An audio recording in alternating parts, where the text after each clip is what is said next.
Saya ingin cerita ada satu cerpen yang saya suka sekali yang ditulis oleh Danarto. Cerpen ini khas ya, bagaimana Danarto menghormati Muhammad dengan cara yang unik, dengan cara yang ya khas keliaran Danarto itu. Jadi cerpen ini bercerita tentang seorang anak yang dibayangkan Danarto hidup sezaman dengan Rasulullah. Anak itu adalah anak nelayan yang sehari-hari mencari ikan di Laut Merah. Saya nggak tahu Laut Merah memang bisa cari ikan apa enggak ya, tapi itu soal lain gitu. Nah, si anak ini kemudian mendapat ikan yang banyak sekali. Dengan inisiatif sendiri, dia datang untuk mempersembahkan ikan itu kepada Rasulullah. Karena katanya Rasulullah ini nggak pernah makan ikan, gitu kan? Kalau Anda baca memang karena Arab Saudi itu mungkin agak jauh dari ini, dan memang nggak ada cerita tentang laut dan ikan ya. Kan Nabi ceritanya bagaimana makan roti gitu, makan kurma dan lain-lain, tidak pernah makan ikan. Jadi kata anak nelayan ini, karena Nabi Muhammad itu nggak pernah makan ikan, maka saya ingin menghadiahi beliau ikan yang saya ambil dari Laut Merah. Singkat cerita, dia melakukan perjalanan yang panjang sampai ke rumah Nabi Muhammad. Ternyata Nabi Muhammad sudah menunggu gitu loh, sudah menunggu. Wah, terima kasih sekali, kata Nabi Muhammad. Akhirnya saya makan ikan juga, katanya gitu ya. Lalu Nabi Muhammad menghadiahi anak itu 4 ekor kambing. Dia bawa pulang.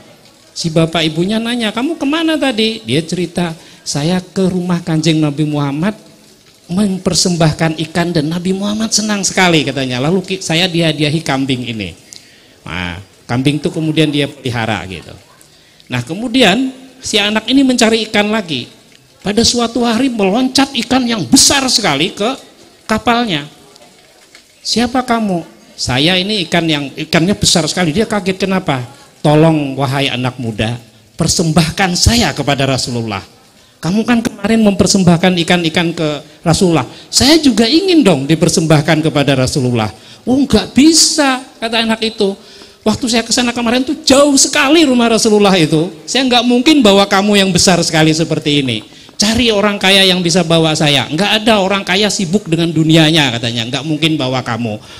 Udah pokoknya cari ada kuda atau apa. Enggak, kuda juga sibuk dengan tuannya gitu. Pokoknya cari yang bisa bawa saya. Pokoknya saya nggak akan turun dari kapal Anda ini kalau kamu nggak berjanji mempersembahkan saya kepada Rasulullah. Hebat ya, Danarto bikin cerita yang unik sekali seperti ini gitu.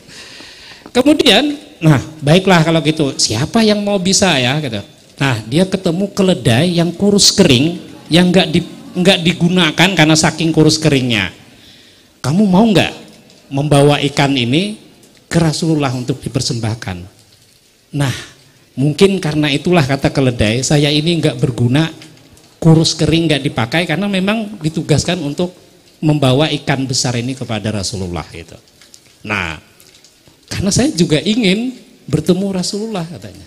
Singkat cerita, dipersembahkanlah ke sana itu ikan itu. Ini cerita yang cerpen yang unik, dan salah satu cerpen tentang Muhammad yang ditulis dalam bahasa Indonesia yang saya pribadi ya paling menarik.